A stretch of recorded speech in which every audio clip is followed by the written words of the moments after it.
Tu crées du contenu, mais tu le fais quotidiennement. Tu te poses chaque jour la question à savoir ce que tu vas partager. Je t'explique pourquoi cela ne fonctionnera pas sur le long terme.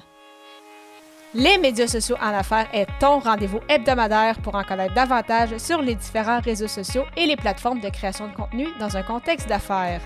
Chaque semaine, je répondrai à une question thématique qui te permettra d'appliquer concrètement ces conseils pour ton entreprise. Si tu reconnais l'importance et la puissance des réseaux sociaux ainsi que de la création de contenu pour ton entreprise et que tu souhaites en apprendre davantage sur cet univers, tu es au bon endroit. Je suis Amélie Delebel, travailleuse autonome dans le domaine des communications et marketing depuis février 2020. Je travaille avec les réseaux sociaux et dans la création de contenu depuis 2014. Les médias sociaux en affaires est mon deuxième podcast après Hatchet Entrepreneur, lancé en janvier 2019. Bienvenue sur mon podcast.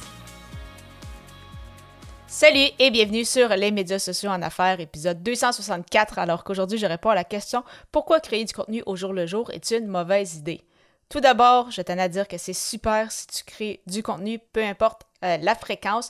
Quand même, je recommande fortement au minimum une fois par semaine. Mais vraiment, si tu crées du contenu, que ce soit sur les réseaux sociaux, que ce soit par le biais de ton blog, par le biais de ta chaîne YouTube, un podcast ou autre, vraiment, c'est super. Cependant, si tu es du genre à le faire au jour le jour ou la journée même, justement, que tu le sais, mettons le mercredi, c'est ta journée où tu publies ton épisode de podcast et tu l'enregistres le mercredi matin, parfois un peu à la hâte ou la même chose quand tu rédiges une publication pour les réseaux sociaux. Ça amène beaucoup de limitations parce que tout d'abord, le premier point à te demander, c'est est-ce que tu as vraiment une stratégie claire si tu procèdes de cette façon-là ou tu fais juste créer du contenu pour dire que tu publies du contenu? Parce que si tu fonctionnes de cette façon-là, en fait, c'est que tu vas tu vas t'égarer parce que créer du contenu pour créer du contenu sans aucune intention derrière, par exemple, ne pas penser à tes appels à l'action. Donc, si jamais tu veux écouter justement mon épisode sur ce sujet, je t'invite à l'écouter après celui-ci. Donc, c'est l'épisode 259, donc le ameliedelebel.com/E majuscule 259. C'est ça, donc tu vas pas pouvoir amener tes gens à un autre niveau, peut-être continuer avec toi d'une autre façon. Tu vas probablement manquer de motivation aussi. Parfois, si tu es du genre dernière minute et moindrement qu'il arrive quelque chose, une rencontre, un enfant malade ou autre, eh bien, pas de pièce de contenu cette semaine-là. Si tu tombes malade et tu n'as pas pris d'avance, eh bien, ça aussi, là, pendant peut-être une semaine, 2 semaines, 3 semaines, eh bien, il n'y a pas de contenu qui va continuer d'être mis en ligne. Donc, vraiment, c'est très important de planifier à l'avance et ne pas voir ça au jour le jour. De mon côté, j'ai ma stratégie globale pour l'année que je planifie justement à l'avance, que je sépare par la suite en trimestre et je planifie justement du contenu en conséquence, donc que ce soit mes publications sur LinkedIn ou justement toute la promotion au niveau du podcast, ainsi que bien évidemment mes épisodes en tant que tels. Et au niveau des réseaux sociaux, donc je planifie officiellement au minimum une fois, un mois à l'avance. Et c'est un peu le même principe aussi pour mes épisodes de podcast où je fais ce qu'on appelle du méga batching, donc de la production en lot. Et quand je parle de planifier d'avance, souvent les gens vont trouver ça trop rigide, vont me dire « Bon, mais Amé, si je planifie justement un mois d'avance ou je fais mes épisodes de podcast d'avance, puis finalement que je vais parler de quelque chose, qu'est-ce que je fais avec ça? » C'est correct si tu as planifié une publication puis tu décides de la remettre un peu plus tard et la même chose avec un épisode de podcast. Donc, ce n'est pas parce que tu l'as planifié que c'est nécessairement coulé dans le béton et là, tout d'un coup, oh non, je voulais parler de quelque chose puis finalement, je peux pas le faire parce que ma pièce de contenu a déjà été créée.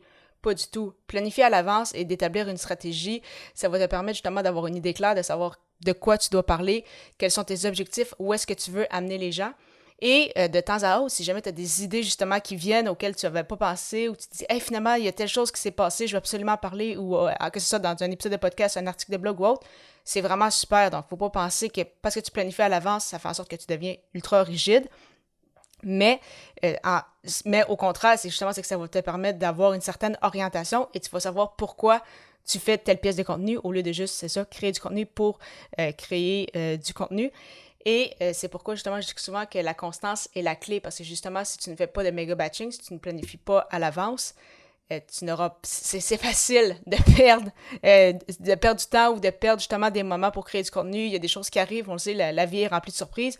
Et une fois après ça, qu'on perd le rythme, là, une semaine, 2 semaines, c'est un peu quand des fois on essaie de recommencer le gym ou autre. Si pendant une semaine, t'es comme, mais au lieu de m'entraîner 3 fois par semaine, je me suis juste entraîné une fois, mais après ça, la mauvaise habitude reste, et après ça devient difficile de recommencer et vraiment de reprendre le rythme.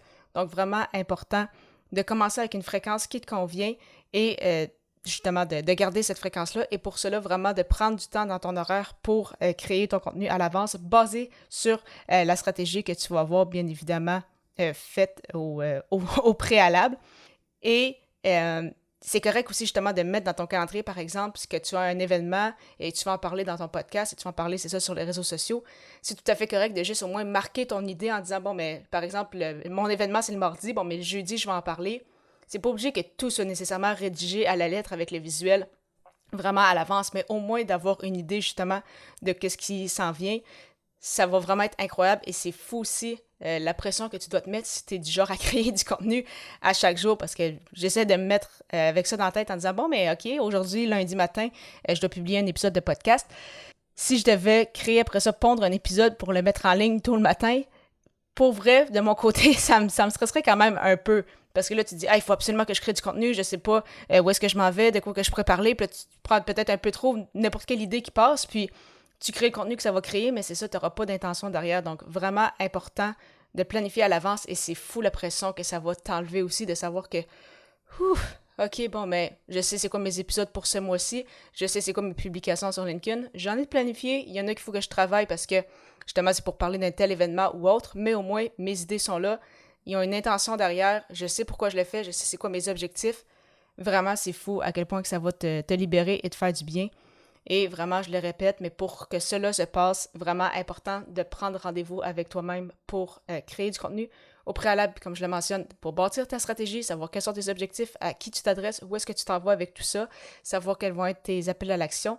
Et une fois que ça c'est fait, bien prendre rendez-vous justement chaque mois pour vraiment bâtir tes épisodes de podcast, bâtir tes articles de blog ou tes publications sur les réseaux sociaux. Donc vraiment, le mettre à ton agenda comme un rendez-vous important chez le docteur, chez le dentiste ou autre. Et une fois que tu vas avoir ça, tu vas voir que ça va être fou la différence que tu vas avoir comme résultat avec ton contenu. Tu souhaites d'ailleurs avoir un moment avec moi pour parler de ta création de contenu? Si oui, mon calendrier est ouvert avec plusieurs plages horaires pour prendre rendez-vous gratuitement, simplement te rendre au ameliedebelle.com/consultation. Et j'ai déjà hâte de te retrouver à l'épisode 265 alors que le sujet sera « Pourquoi les métriques en création de contenu ne sont-elles pas aussi importantes qu'on pourrait le croire? » À très bientôt!